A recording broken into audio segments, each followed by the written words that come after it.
The Dusk Guard. Beyond the Borderlands. By Viking ZX. Chapter 19. Follow.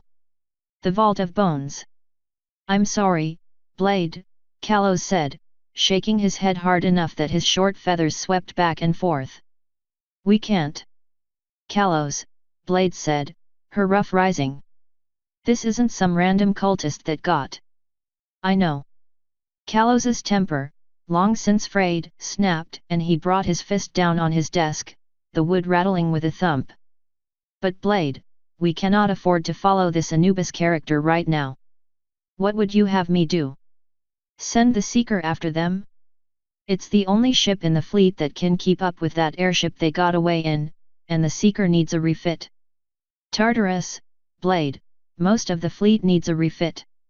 Do you know how many lives we lost taking this island rock? Almost 100, Kalos said, shaking his head. 6 corvettes and a frigate. And that's just lost. We've got another 3 airships that might not even make it back to Teardrop. Kalos, her cousin, ignored her. Then we've got Titus's fleet, which took almost as bad a beating as we did, he continued. 4 ships were destroyed with all crew lost, and she's had to scuttle another 5 thanks to Captain Pyre's zealous use of flame trebuchets. Kalos, I'm well aware. No, Blade, I don't think you are, he said, glaring at her. Blade fought back the urge to jump across the desk and slam his head into it repeatedly. You lost 1 member of your team. To an immortal. We, Kalos said, ignoring her statement, lost almost 250 across the Alliance. The fleet is in severe need of a refit. We're low on fuel, supplies, even ammo. The Seeker is completely empty. Some of the airships may need to be towed home or be left at the mercy of the winds. Are you following what I'm saying? Blade fought back the urge to spit out something caustic. I do, Kalos, she said, swallowing her pride. But someone has to go after them. The leader of the cult slipped through your claws, and you can't let that stand. Stand? Kalos shook his head, whipping his eyes across the ready room before settling once more on her. Blade, the fleet is in no condition to limp, let alone stand or fly. Right now, I agree with the Patriarch. The fleet needs to be refit if we're to maintain our control over the ocean. The Bloodhoofs have been pushed all the way back into their fortress and have lost almost all of their forces. The cult is shattered, survival of their leadership aside. Our priority, now that we are the dominant force on the ocean, is to stay that way. Which means refitting the combined fleet so that it can track down the last problem areas and keep everyone on the ocean safe while Titus goes about getting everyone unified. We can't do that and send our forces chasing after 1 airship, especially when that 1 airship beat back several of our own during the escape. Then let us go after them, Blade said, narrowing her eyes as she stepped closer to the desk, her wings flaring out behind her. We can catch them before they get too far. You can leave any time you want, Kalos said, shaking his head. We'd need a ship. You have a ship, if I'm not mistaken. The Arrow. That's back at Cragtooth Heights, Blade said. Then you'll have to ask for passage from Captain Titus and her crew, Kalos said, rising from his seat as he spoke. Look, Blade. I don't know what you expect me to do. We're out here because of something that was partially your idea in the first place. We helped you get this far. You helped us. Fine. A deal's a deal. But we're not beholden to your mission. He's an immortal, Kalos. Blade shouted, her temper breaking. You didn't see how effortlessly he slaughtered Barnabas. No. Kalos slammed both forelimbs down on his desk, using its height to rise over her. And I also don't see how charging after him with a fleet that's barely holding together and almost completely without armament would do any better than your team did. The Patriarch has spoken. We're to finish dealing with our prisoners here and then make for Teardrop for resupply and refit. If, at that point, the individual you've identified as Anubis is confirmed to be within the boundaries of the ocean of endless ice, along with any of the remaining cult members, we will deal with them. But that's the end of it, Blade, Kalos said, sinking into his seat. You're welcome to return with us to Teardrop or convince one of Titus's ships to take you where you need to go, but as for the Teardrop Airy, our course is set. For a moment the ready room was silent, both of them looking at one another. To his credit, Kalos looked apologetic. She still wanted to rip his feathers out. Look, Blade, he said when it was clear that she wasn't moving. I'm sorry, all right? But you need to understand our position. Strategically, there's nothing to be gained from us charging after one ship. Either we refit and go after him when we're ready, or we refit and find he's still causing trouble on the ocean. And if he's left the ocean... She was barely able to keep the growl out of her voice. Then he's no longer our problem, Kalos said, shaking his head. Now, if I've made the situation clear enough to you, I've got a lot to do today dealing with the prisoner questionings. He squared his shoulders, his eyes locking with hers. Have I answered your questions? You have, she said, not even bothering to control the lashing of her tail behind her. I'll let you get on with your duties then, Captain Arkrider. She turned towards the door. Blade, Kalos said, his voice dropping slightly. I'm sorry. I really am. I'd like to hunt this guy down too. But you have to understand that we're in no condition to go after him. I understand, she said, not looking back. My team will just have to see what we can do. Right, well, don't get too distracted. The fleet's leaving tomorrow morning at dawn.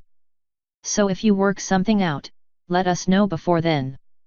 She nodded, closing the door behind herself as she walked out. Oh, don't worry, Kalos. You'll know. The bridge crew gave her a few curious looks as she walked out, but none of them said anything.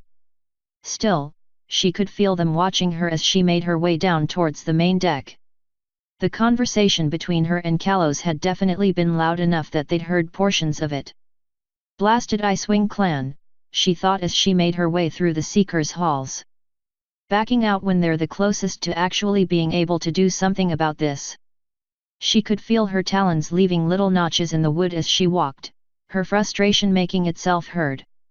Worse yet, he's right, she thought. They took a real beating. But the least they could do is give us a ship. I don't care if he doesn't have an army. With that fear ability, I'm not sure he needs one. She stepped out onto the main deck, instinctively tugging her wings about her as she left the warmer confines of the Seeker. Icy wind washed over her, its faint howl mixing with the shrill, endless groan of the ice, and she shivered. Should have worn a coat. Still, it was too late now. She wasn't going back inside for a while. The cold would help her cool off. Besides, she needed to go talk to the rest of the team. She picked her way across the deck, stepping around the various engineers that were hard at work getting the Seeker, if not back into shape, then at least fit to travel. Entire sections of the main deck had been cordoned off, surrounded by yellow or red chalk that denoted their need and priority for repairs. Several engineers were hard at work attempting to wrestle a ballista back onto its swivel mount, while another deck wing nearby was busily going up and down the gunnel, pressing his talons into burnt sections and testing them for weaknesses. They'll be at this for a while, she thought as she made her way towards the gangplank. Even if they're just trying to take care of the most obvious problems. She'd had a good look at the damage earlier when she'd walked around the back end of the Seeker, and the ship was in bad need of a refit. Several of the rear propellers were gone, 2 more cracked, and there were armor panels that were heavily scarred to the point where she doubted it would be worth patching them. They'd need to be replaced. And for that, they'll need an airship dock. The closest of which was Teardrop. Deadwines take Kalos for being right. The gangplank shook, rattling against the deck as she neared it, and she slowed, waiting for whoever was working their way up it to reach the deck. Her eyes widened in surprise when a single hoof, followed by a cast-wrapped leg, appeared over the top of the gangplank, chased moments later by a familiar-looking red minotaur sitting in a wheelchair and being pushed by a lone griffin guard. The minotaur's eyes widened as he caught sight of Blade, and despite her mood, she couldn't help but grin. "Well," she said, enjoying the growing look of panic on the new arrival's face. He was missing one of his horns now, she noticed. A bandage had been wrapped around the stump, and he was sporting a number of new bruises that stood out against his red coat at least, where he still had it. From the look of things, he'd had a close brush with a fire. "Fancy meeting you here, Anouise." "You?" His voice was shaking with either rage or fear, she couldn't really tell which. "You're the cause of all of this." "You?" The griffin that had been pushing Anouise's seat stepped back, her bored look switching to mild curiosity at her charge's apparent energy. "You'll have to summarize for me, Anouise," Blade said, grinning as the minotaur glared daggers at her. "What all of this are you referring to?" "All of it," the minotaur shouted, bouncing in his seat. A few of the nearby engineers looked up for a moment only to turn back to their work as Anouise continued ranting. "Everything was fine until you showed up. Because of you, I got my arm broken." He tapped the cast with one finger. "Because of you, I got my finger broken." Uh-huh. That one actually had been her, but she wasn't about to say anything. "You were the one who wrecked my ship," he said, jabbing his finger in her direction. "You were the one who led this attack." Not entirely true, but she'd take it. "And because of that, I lost one of my horns. And got my leg broken." She grinned as his fist came down on his broken leg with a meaty thunk, eliciting a slight whimper of pain, though his expression didn't change. "Well," she said, shrugging as she stepped towards the gangplank, taking care to pass on the side with his broken arm in case he got any ideas. "I guess that's what you get for picking the losing side." She turned towards the griffin who had pushed him up the gangplank. "This the prisoner that Kalos is supposed to be meeting with?" she asked. "Yes," the griffin replied. "He's one of the more senior remaining captains that we captured. Captain Arkrider wanted to meet with him first since he seemed to be the most vocal." "Oh, I don't doubt that," Blade said, noting the angry glare Anouise was giving her. "Anouise has quite the mouth on him, though it's mostly talk from what I've..." "Talk?" The chair shook, rocking back and forth as Anouise tried to rotate it to face her. "I'll show you talk, Griffin. As soon as I'm out of this chair, you're mine. You ruined everything, and I will make you pay. You understand me? I will make you pay." He'd reattracted the attention of several of the nearby engineers now, all of whom were looking on with slightly curious gazes. "You're dead meat, Griffin," Anouise was saying, his eyes glaring daggers at her. "Just as soon as I get out of here, I'm going to make you regret everything." "Hey! What are you? What are you doing? You can't."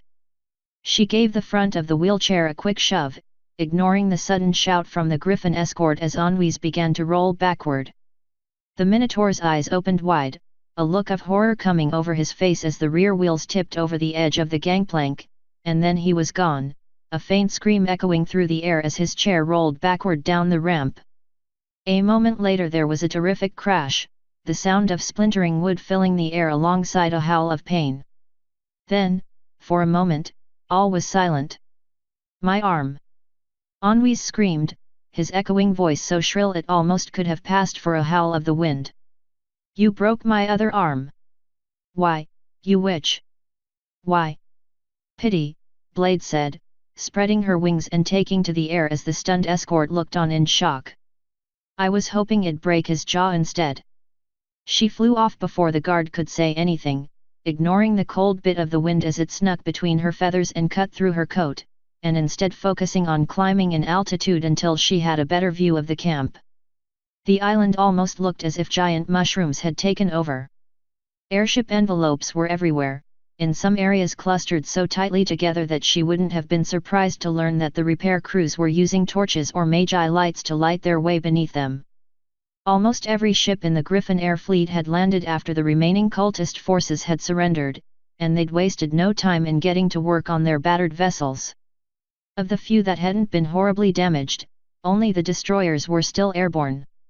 The rest had landed, their crews helping redistribute supplies and equipment. The pirate fleet hadn't suffered much better in their fight with the remaining Bloodhoof forces. According to what she'd heard, the Bloodhoofs had beat a hasty retreat after their leader, Pyre, had fallen, but the Kragtooth's own ships had still taken a heavy beating in the battle, some of them quite close to being sucked down on the ice and torn apart. The island wasn't home to a dry dock or even a pier, and so the pirate ships had circled, banding together in small, makeshift bunches that could serve as temporary, floating harbors until they could get to more permanent locations and enact repairs.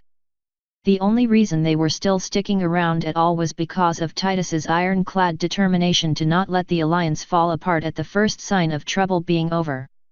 Not that it was over. Blade caught a whiff of smoke as she flew towards the dig site, the smell making her beak itch.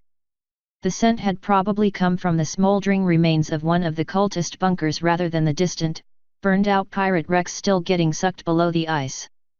The Order had held out to the bitter end, even when their leader had abandoned them, but their magic hadn't been enough to hold back the combined might of the Teardrop and Kragtooth fleets. The last bunker to go had been pounded into an almost indistinguishable pile of stone, wood, and rubble by the combined fire of both forces, but the unicorns in it had fought back to the very last. Really determined, Blade thought, the scent fading as she moved towards the center of the camp, where a large open space in the surrounding envelopes marked the location of the dig. Foolishly so. Then again, maybe they'd known what was going to happen if they let themselves be captured. She'd already heard rumblings of what was being planned for most of the cultists that had surrendered. They were being kept under heavy guard and observation until there could be a trial of sorts, but everyone knew that the only outcome for a good majority of the Order would be their execution at the mercy of the ice.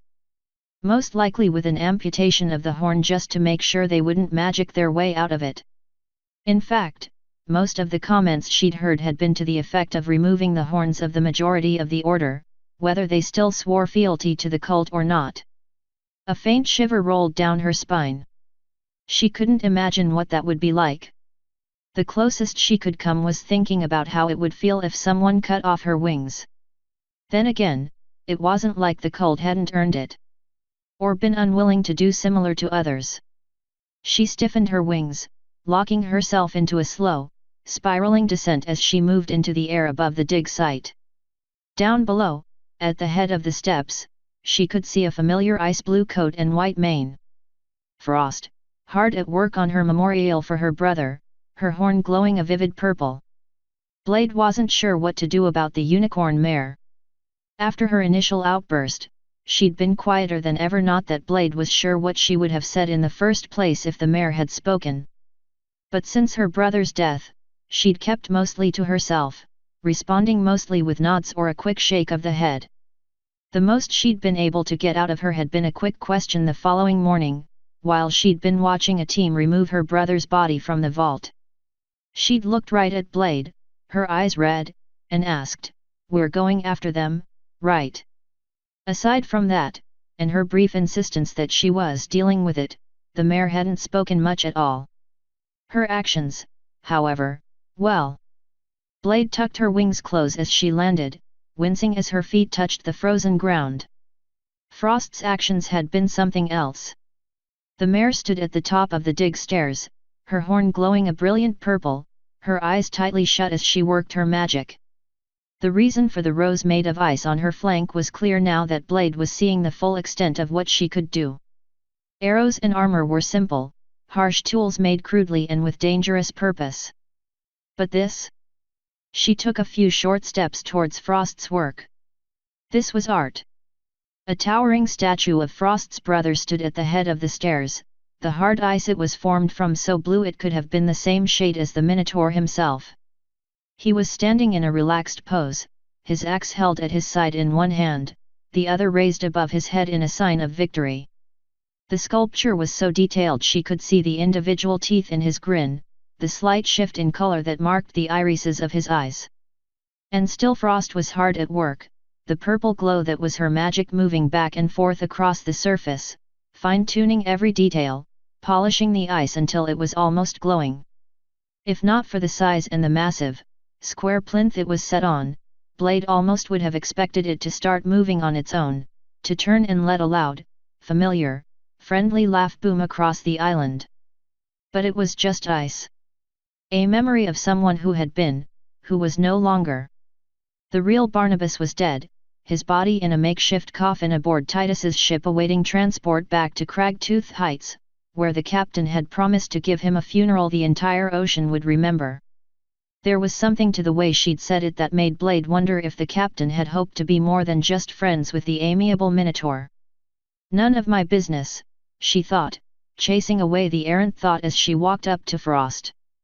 She cleared her throat, not wanting to startle the mare, especially when she was using so much magic. "Looking good, Frost," she said. "Seriously, you could be an artist." Frost didn't say anything, though the magic field did pause for a moment. "It's an excellent memorial," Blade said, her tail lashing behind her as she searched her mind for something to say. "Actually, I'm kind of curious as to what there is left to do to it." "Making sure it sticks," Frost said, her voice sounding slightly strained, as if she was putting forth more effort than she appeared to be. "The harder the ice, the harder it'll be for anything to damage it. That's why it's blue." "Ah. So it wasn't just an aesthetic choice. Or maybe it was a bonus. How hard is it right now?" "Harder than anything I've ever made," Frost said, her voice quiet. "Hard enough it'll be decades before it even thinks of cracking." "What about the air?" Blade asked. "Not that I'm trying to discourage you or anything, but won't it melt?" "It never gets warm enough here to melt," Frost said, her voice flat. Her eyes opened as she turned towards Blade.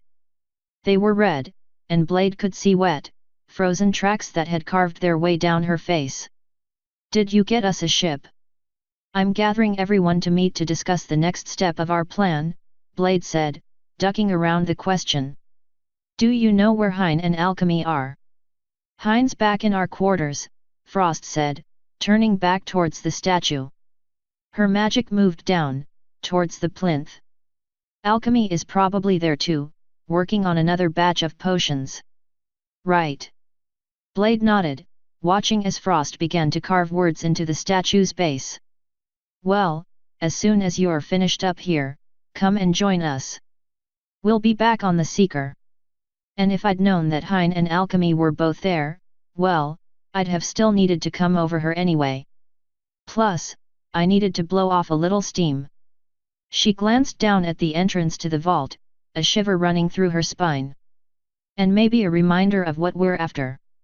She took a few steps back and launched herself into the air again, her wings pumping against the cool air as she lifted off. She circled around once, then twice before heading back towards the Seeker. Anwi's was gone by the time she got back, probably picked up by his escort and taken into Sea Callows. She stuck to the lower levels of the ship, avoiding the bridge area since she didn't want to run into anyone who'd overheard her outburst with her cousin.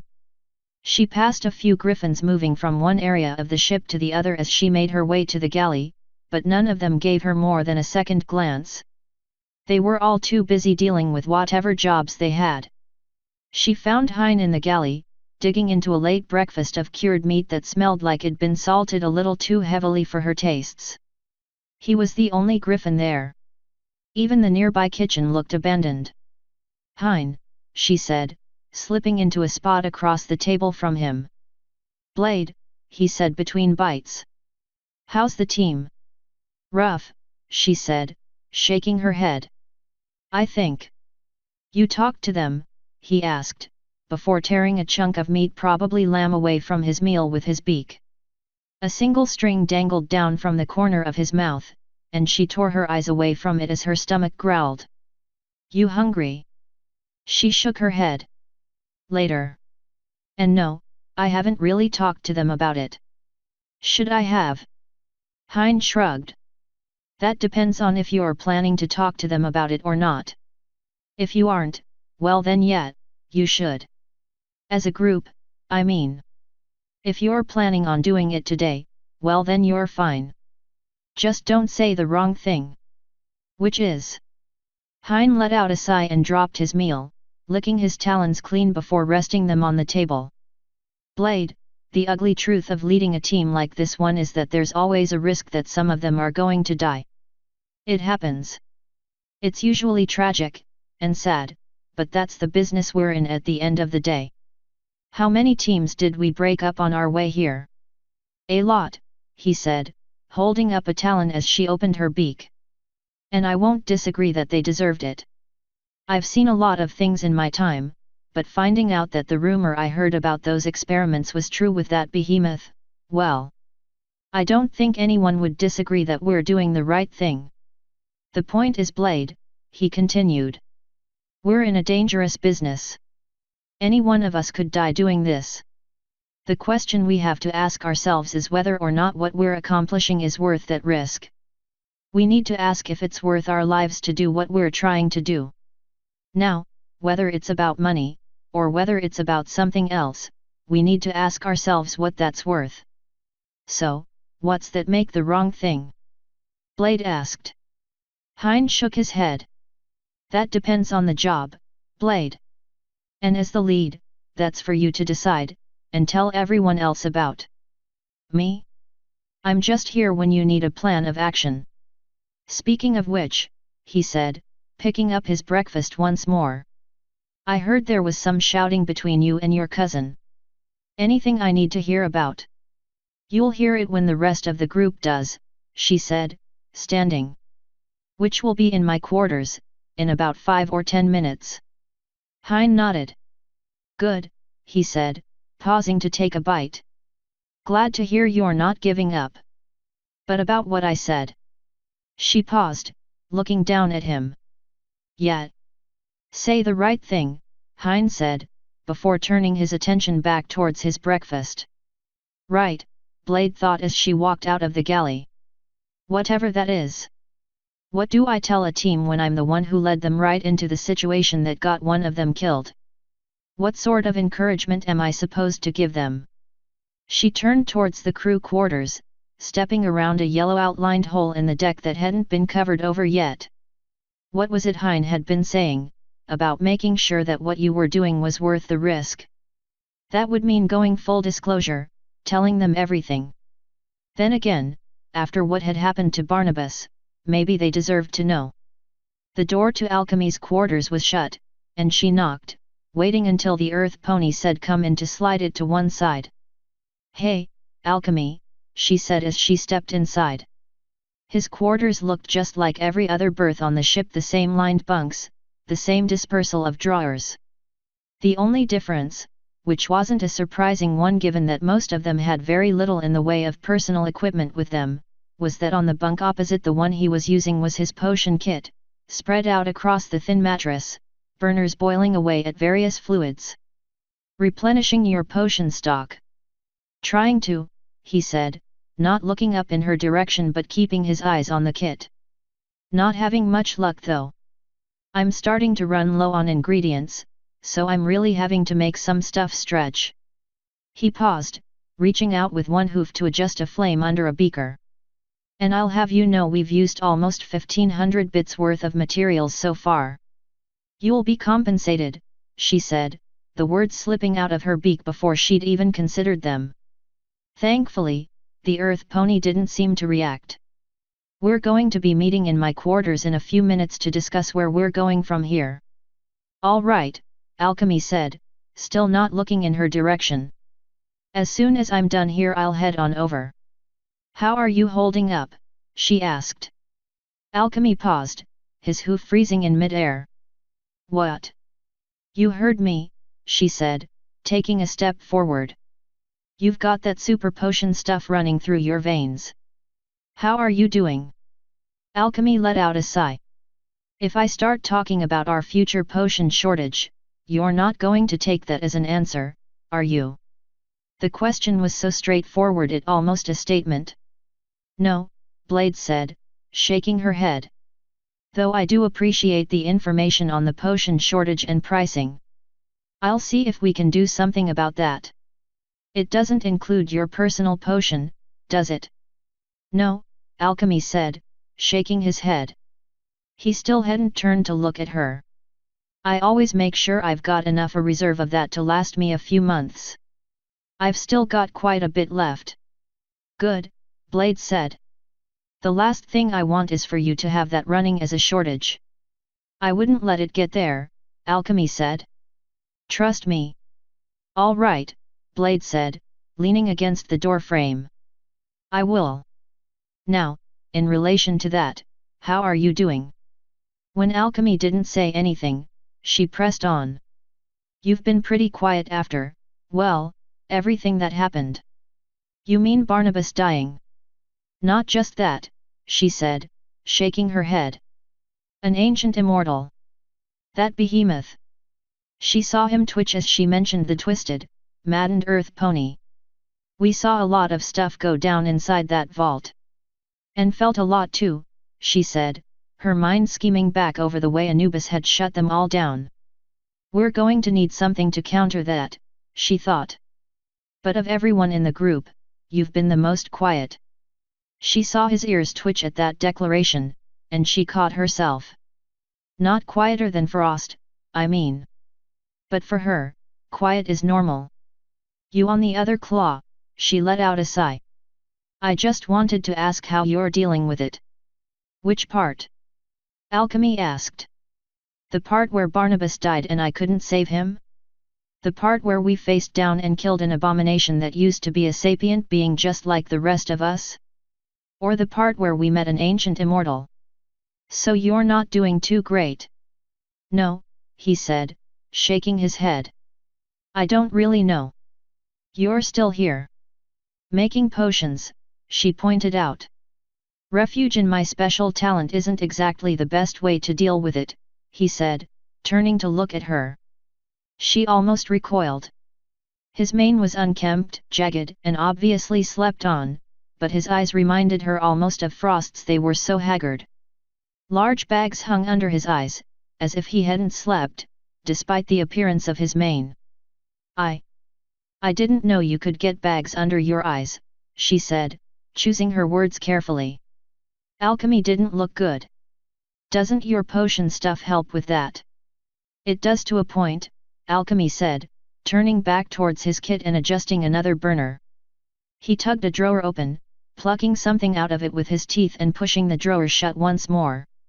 She watched as he dropped the leaves in a small pestle and went to work, grinding the plants with a small, smooth stone. But I didn't sleep much last night. Look, she said, the smooth cadence of the mortar and pestle filling the room with a steady rhythm.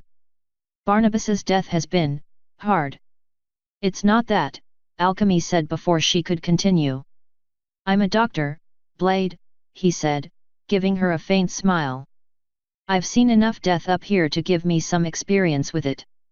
I've even lost ponies I would call friends, out on the ice dredgers. She paused. Really? He nodded, one hoof still grinding away, though she was sure whatever was in the mortar was probably almost powder by this point. Yeah, ice dredging can be pretty dangerous. Whether out on one of the boats or just being the town doctor back in Ruffian's Wharf, he shrugged. I've seen sapients die before. I should have remembered that, she said. Alchemy shrugged. You're just doing the right thing, he said, staring at the bubbling mixture and then giving a nod that she guessed was more to himself than to her. Checking on me. And, like I said, I didn't sleep much last night. Or the night before. Why not? She asked. I mean, it's obvious you're a little on edge. And don't get me wrong, I think we all are. Losing Barnabas, it's a blow. It is, he agreed, reaching into his kit and bringing out a metal funnel. He set it in the mouth of the bubbling flask and then deftly picked up the mortar, shaking its contents into the funnel and from there into the flask. The bubbling mixture shifted colors, first becoming a dark green and then sliding over towards a more virulent pink. The bubbling slowed to a thicker, more viscous sound. But it's not what's been keeping me up, he said, shaking his head as he turned off the burner beneath the potion. It's definitely there. Trust me, Blade, he said, giving her a quick, crestfallen look. I'm hurting as much as the rest of us. Oddly enough, being a doctor seems to have given me some of the same resilience the rest of you have. I wouldn't have thought about that before I started out on this. So what's been keeping you up? Alchemy let out a sigh. The other two things, honestly. That monstrosity we faced, and Anubis. The first one simply because it was sickening. I've seen a lot of horrible things in my time, mostly horrible injuries, but I've never.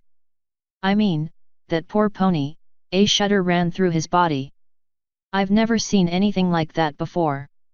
Me either, Blade said, her tail twitching behind her as she thought back on the deranged. She didn't want to call it a beast, but there was really little else she could identify it as. At the time it had just been something to face, but afterwards, seeing the expressions on the faces of the griffins and pirates that had come into the vault and seen it, well. I keep telling myself that maybe he was a volunteer, Alchemy said, turning back towards the potion. But maybe he wasn't. Maybe he had a wife. Kids. I don't know. The cult did that to him, though. We did a good thing, ending it the way we did, Blade said. I don't disagree there, Alchemy said. It'll just be a little while before I stop seeing that face in my sleep. You'll be okay, then. I think I will, he said, shaking his head. I just need to digest things. Well, digest fast, she said. We're meeting in my quarters any minute now. How many minutes? She shrugged. As many minutes as it takes everyone to get there. What are we going to be talking about? Us, she said. The team. What we're doing next. If anything. She shook her head as he opened his mouth to speak. Save it for the meeting. My quarters. Say, 2 minutes. Right, Alchemy said, glancing back at his potion. I'll be there. Good, she said, backing up and closing the door before letting out a long breath. Well, that actually went an unexpected direction, she thought as she moved toward her quarters. At least he's not a wreck, though he's definitely feeling the hit. She could understand that. As much as she tried to ignore it, there was a hollow feeling in her chest, buried beneath all the anger and the frustration. She could feel it pounding against her ribs from time to time, begging to be let out. But that wasn't going to happen. You lost someone, but you can make it mean something. That was what she kept telling herself, even if she wasn't sure she believed it. She paused, one talon on the door to her room. Maybe that's what Hein meant by. No. She dismissed the thought. Revenge has a way of taking over. Keep a clear head. Hein was already waiting inside when she opened the door, sitting against the back wall with a level look on his face. Everyone coming? He asked as she stepped inside. She nodded. Soon enough. Need a plan? I've already got one, she said. Thanks for the advice earlier. Hein shrugged. After that shouting match I heard about, I figured you needed it. Well, thanks anyway, she said as she sat down on the other side of the room, leaving a bit of space between them. It'll probably come in handy. There was a knock at the door, and it slid open slightly to show Frost standing there. The tear tracks that had been on her face earlier were gone, along with the reddened eyes, but there was still a hint of hurt buried behind them. Hurt and anger. Frost, Blade said as the mare stepped into the room, sitting herself down in the corner by the door. Blade. The room went silent as she shut the door. All right, Blade, you can do this. She tapped her talons against the floor. Give everyone a reason for wanting to be a part of the mission, right? She could do that. Hopefully. There was another knock at the door and Alchemy entered, looking a little more alert than he had a few minutes earlier. He nodded at all of them and then moved to close the door. Wait, Blade said, holding up her talons. She rose and crossed the room, poking her head out of the door and looking in both directions. The hall was empty. And because her room was forward of the others, it was right up against a reserve boiler. There was no one on that side, and with Hein on the other side. She closed the door. "All right," she said, striding back across the room towards the corner she'd picked. "No one else is listening. And that would be a problem?" Alchemy asked. "Just a bit, perhaps," she said, still standing as she faced the rest of the group. "Also, it's kind of about us." She took a deep breath and looked around the rest of the group. "Look, these last few days have been hard on all of us.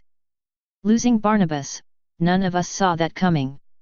And finding out that the cult was right, but not about who," she took a long breath and then shook her head. "If it's all the same with everyone else, I'd like to just focus on the big question, which is what do you guys want to do next?" "Go after Anubis," Frost said, her voice so cold Blade almost expected to see ice growing out across the floor. "What do you want to do, Blade?" Hein asked. "The same, actually," Blade said, looking at him. "Not for the same reasons, obviously. But I accepted a contract. I need to get that key back. I don't care who has it. I'm getting it back." "Then that's probably what I'll do," Hein said, nodding. "I accepted this job, just as you did." Blade looked at Alchemy. The Earth Pony's eyes had widened. "Wait," he said. "Backing out is an option." She nodded. "At the moment?" "Yes. Our deal with the Griffins and the Cragtooths has expired. They'll give us safe passage back to Teardrop, but past that, we're out of luck. And since I'd kind of planned on getting the key back at the end of this, the only payment we've earned thus far is from Captain Titus for bombing the behemoth, and we haven't even collected on that yet." "We could today, though," Hein said. She shrugged. "It's about 500 bits. Not the best payday. In any case, backing out is on the table for anyone who wants it." "Well," Alchemy's ears went flat as all eyes turned to him. "What about you, Blade? What are you going to do?" "Me?" She felt her tail lashing back and forth behind her. "I'm going to hunt down Anubis and get that key back, one way or another. I didn't let an ancient cult stop me, and I'm sure as Tartarus not going to let some immortal do the same thing." "Alone?" She nodded. "If I have to, yeah. I started this job alone. If I end up continuing it alone, so be it." "I'm in," Frost said before anyone else could say anything. "As long as I get to kill Anubis." "That's a pretty daring statement," Hein said. "They're called immortals for a reason." "I'll find a way," Frost said. There was a cold certainty to her words. A shiver ran down Blade's spine. She really means it, she thought. She turned towards Hein. "What about you?" Hein let out a sigh. "I started this job," he said. "That means I'm in it until the end. Barnabas was a friend of mine as well. If you're all set to track down this Anubis, well," he let out a low chuckle, shaking his head. "I'm in." "Alchemy." Blade turned towards the Earth Pony, watching as his eyes widened. "We could really use both you and your potions, but if you want to back out now, I understand. I think the rest of the team will too." For a moment she was worried that he would say no, that everything was going to fall apart on her. But then he nodded, his jaw set as he looked her in the eye. "Yeah," he said, his voice steady. "I'm in." "Good," she said. "Glad to hear it. We'll get that key back, get paid," and along the way she caught the look in Frost's eyes and nodded. "We kill ourselves an immortal." "Right," Hein said. "Barring all the problems with the simplicity and ease of that statement, first we need to catch up to him." "I know," Blade said, a faint feeling of excitement filling her chest. "He went east. And to follow him, we're going to need transport. Fast transport." "So what?" Alchemy asked. Are we going to get the arrow? No, Blade said, shaking her head. That'd take too long. The trail would go cold, and we'd end up losing him completely if he went underground. He's in a fast ship, too, so he already has that against us. So then what? Frost asked, a puzzled expression on her face. We need a ship. Blade grinned. I thought that would have been obvious, she said, spreading her wings. We go for one of my favorite standby plans. She saw the dawning look of recognition on Hein's face as the older Griffin's eyes widened. We do Plan B. Count of laws broken, 1. Total laws broken, 64. Damage value, in bits 45. Total damage value, in bits 390,941.